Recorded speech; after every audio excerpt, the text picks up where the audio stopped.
Bom, é muito comum de chegar um caso no seu consultório de um paciente que você fica em dúvida se é um caso cirúrgico ou não. Será que dá para compensar esse caso só com ortodontia? E muitas das vezes a gente fica achando que a decisão é algo muito complexo, se o caso vai ser cirúrgico ou não, mas na verdade é uma decisão surpreendentemente simples, relativamente simples de se tomar. E nesse vídeo aqui eu vou te falar sobre 3 situações que são as mais comuns de aparecer quando a gente fica em dúvida, que é a classe 2, a classe 3 e a assimetria facial. Vou falar aqui resumidamente, tá, sobre esses pontos. Lembrando que eu trato esse conteúdo de uma forma mais aprofundada dentro do meu treinamento Planejamento Ortodôntico Objetivo, onde eu falo não só sobre essa questão, mas eu falo sobre como planejar, né? Procuro trazer um método mais simples possível, né, para que você possa planejar os seus casos, para que se você está sentindo insegurança, né, de repente você resolver essa sua insegurança. Então tenho certeza que o meu treinamento vai mudar o jogo para você, eu vou deixar o link aqui na descrição do vídeo. Então vamos lá. De forma geral, um dos fatores mais importantes para decidir se um caso é cirúrgico ou não é se a face é desagradável. Sabe, você bateu o olho ali naquele paciente, por exemplo, paciente classe 3, você viu que a mandíbula desse paciente é excessivamente para frente, mas uma coisa que só de bater o olho você já vê isso, que existe realmente uma desarmonia grande ali, certo? Ou aquele paciente de padrão 2, né, de classe 2, em que a mandíbula é excessivamente retruída, né, você não vê nem a ponta do mento quase aqui, certo? E isso já é um grande alerta, né, de que provavelmente esse caso é cirúrgico. Aquele paciente de assimetria facial, que você vê que a ponta do mento é severamente desviada para um lado só, certo? Já é um paciente adulto que já completou o período de crescimento esquelético, né, que o crescimento ósseo já não pode mais ser manipulado como numa criança, por exemplo. Você pode, de repente, corrigir a direção de crescimento com ortopedia funcional. E você já vê esses grandes desvios, aí realmente já é um grande alerta para que o caso seja cirúrgico. Aí, a partir dessa análise facial, você vai para a análise das posições das bases ósseas. Aonde que essa maxila está, né? E aonde que essa mandíbula está.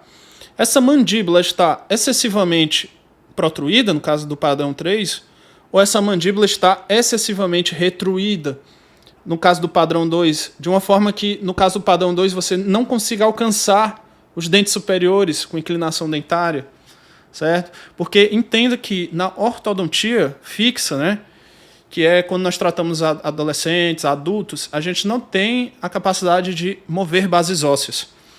Então, se você tem ali um problema esquelético, realmente esquelético, você não vai poder, por exemplo, botar uma mandíbula para frente com aparelho, com ortodontia, e nem uma mandíbula para trás. Então, na cefalometria, você vai ter um diagnóstico ali numérico de, por exemplo, um SNA, que é a posição da maxila em relação à base do crânio, e de um SNB, que é a posição da mandíbula em relação à base do crânio.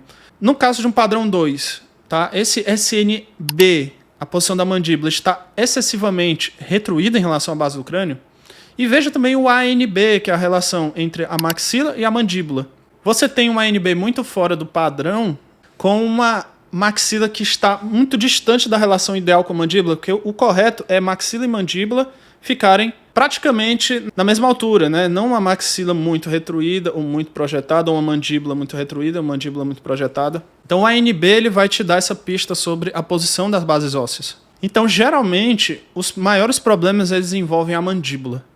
Se nós temos uma mandíbula muito à frente, no caso de um padrão 3, por exemplo, em que você não tem como retruir, né? Senão o dente vai ficar deitado, né? Você não pode deixar um dente deitado para lingual, certo? Para conseguir compensar, você não vai conseguir compensar com o movimento da mandíbula. E caso uma mandíbula esteja muito retraída, no caso um padrão 2, você não vai conseguir inclinar muito para vestibular esses dentes. Porque a mandíbula, ali na sínfise, a gente tem um intervalo menor para você estar vestibularizando e lingualizando dentes, diferente da maxila, que você tem, né, uma área maior para vestibularizar, para lingualizar, para fazer compensações. Então, quando o problema está no arco inferior, o problema é muito maior, certo? Em adultos, no caso. E no caso da assimetria facial, às vezes o que acontece, né, o paciente ele tem ali uma mordida cruzada unilateral, mastigou de um lado só a vida inteira, e aí chega na fase adulta com um lado da mandíbula mais desenvolvido do que o outro. Porque a ciência já nos mostra, através da teoria da matriz funcional de Mohs, que a nossa estrutura óssea se desenvolve em resposta a estímulos. Então, se houve um estímulo maior de um lado, então a tendência é que um lado fique mais delgado, né? Pois a atividade muscular ficou menor nessa região, e do outro lado ficar um ramo mandibular menor, porque a atividade muscular foi mais intensa na região que o paciente tinha preferência mastigar nessa região. Então já chega com uma diferença esquelética muito grande. E você consegue ver isso na análise do mento. O mento está muito desviado para um lado só. E nesses casos, o que você deve fazer, né, tanto faz no padrão 3, na assimetria facial, você deve manipular o paciente em relação cêntrica para ver se, no caso da assimetria facial, você consegue coincidir as linhas médias. Se você não consegue coincidir as linhas médias, então é sinal que você já tem aí um caso esquelético grave, né, um problema esquelético. Se no caso do padrão 3, né, você tem uma mordida cruzada anterior, você colocar, né, tentar retruir essa mandíbula e ver que não fica nem de topo, aí é complicado mesmo. E aí é sinal que você provavelmente está diante de um caso cirúrgico.